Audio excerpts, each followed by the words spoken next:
Hello दोस्तों। जैसा कि आज आप लोगों का एसएससी सीजीएल एग्ज़ाम 2024 के 18 सितंबर के थर्ड शिफ्ट का एग्ज़ाम ख़त्म हो चुका है। दोस्तों, आप लोगों से एक रिक्वेस्ट है कि आप लोग चैनल को सब्सक्राइब कर लीजिए और वीडियो को लाइक करिए और जितना हो सके ग्रुप में अपने दोस्तों के पास ज़्यादा से ज़्यादा शेयर करिए।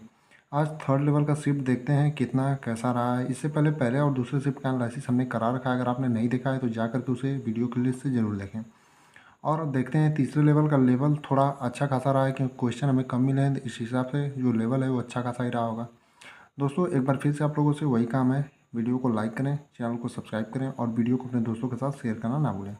अब आइए देखते हैं क्वेश्चन कैसे कैसे पूछे गए थे। पहला क्वेश्चन है यामिनी कृष्णमूर्ति किस नृत्य से संबंधित है।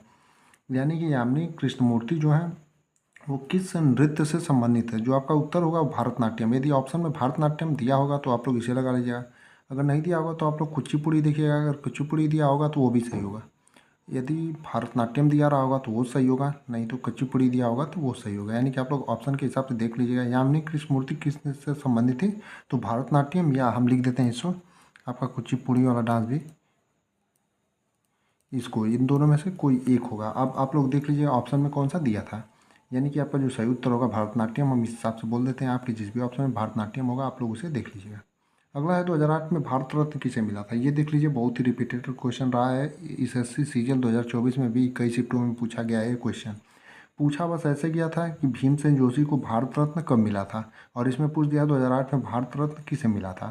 तो 2008 में जो भारत रत्न मिला था वो भीमसेन जोशी को मिला था। यानी कि आपका जो सही उत्तर होगा भीमसेन जोशी होगा। यानी 2008 में भारत रत्न जो है वो किसे मिला था, तो आप लोग कहेंगे भीमसेन जोशी को। यानी आपके जिस भी ऑप्शन में भीमसेन जोशी दिया रहा होगा वो आपका सही उत्तर होगा।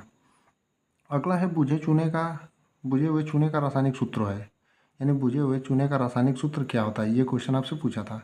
तो जो बुझे हुए चूने का रासायनिक सूत्र होता है आपका क्या होता है, तो बुझे हुए चूने का जो रासायनिक सूत्र होता है CaOH2 का ट्वाइस। यानी कि आपके जिस भी ऑप्शन में CaOH2 का ट्वाइस दिया रहा होगा वो आपका सही उत्तर होगा। यानी कि बुझे हुए चूने का अगर रासायनिक सूत्र आपसे पूछे तो CaOH2 का ट्वाइस हो जाएगा। यानी आपके जिस भी ऑप्शन में ये दिया रहा होगा वो आपका सही उत्तर होगा। अब अगला क्वेश्चन देखते हैं। अगला क्वेश्चन है हरिवर सनम पुरस्कार किस राज्य के द्वारा दिया जाता है। यानी हरिवर सनम पुरस्कार है एक, ये किस राज्य के द्वारा प्रदान किया जाता है, ये क्वेश्चन आपसे पूछा था।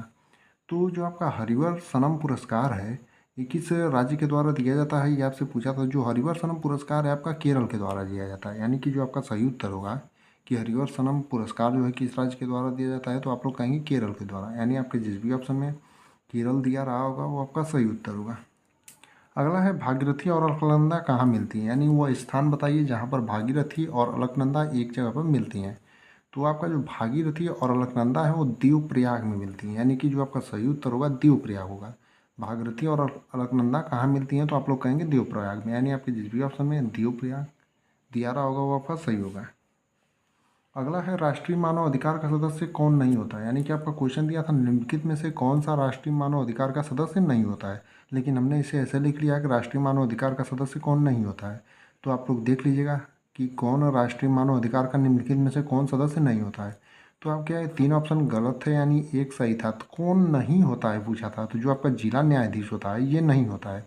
यानी आपके जिस भी ऑप्शन में जिला न्यायाधीश दिया रहा होगा वो आपका सही उत्तर होगा, क्योंकि जो राष्ट्रीय मानवाधिकार का सदस्य ये नहीं होता। यानी कि जिला न्यायाधीश आपका सही उत्तर होगा। अगला है सबसे अधिक आबादी वाला जिला कौन सा है। यानी कि सबसे अधिक आबादी वाला जिला पूछा था।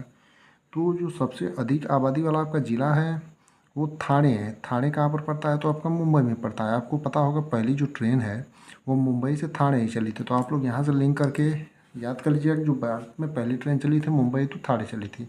और आपके जिस भी ऑप्शन में थाने दिया रहा होगा वो आपका सही उत्तर होगा। यानी सबसे अधिक आबादी वाला जो ज़िला पूछा था वो कौन सा है, थाने, और कहाँ पड़ता है, मुंबई में। और यहाँ से आप लोग याद कर लेंगे कि जो सबसे पहली ट्रेन चली थी वो मुंबई से थाने ही चली थी। अगला है भोजन, काम और उत्पादन नारा किस पंचवर्षीय योजना में दिया था। यानी जो भोजन है, काम है और उत्पादन नारा है ये किस पंचवर्षीय योजना में दिया गया था, ये क्वेश्चन आपसे पूछा था। तो जो भोजन, काम और उत्पादन का नारा है ये आपका 7वीं पंचवर्षीय योजना में दिया गया था। यानी आपके जिस भी ऑप्शन में 7वीं पंचवर्षीय योजना दिया रहा होगा वो आपका सही उत्तर होगा। इसमें हमें 8 ही क्वेश्चन मिले थे जिनको हमने आपको बता दिया है। बाकी जो भी क्वेश्चन बचे हैं आप लोग उसे कमेंट में ज़रूर भेजिए, कौन कौन से क्वेश्चन कैसे कैसे क्वेश्चन आए थे अगर आपको याद हो तो। इससे होता क्या है कि आपको पेपर का लेवल थोड़ा मोड़ा पता चल जाता है और थोड़ा मोड़ा हेल्प हो जाता है। तो आप लोगों से रिक्वेस्ट है कि आप लोग फिर से चैनल को सब्सक्राइब कर लीजिए और वीडियो को ज़्यादा से ज़्यादा लाइक करिए और ज़्यादा से ज़्यादा शेयर करिए।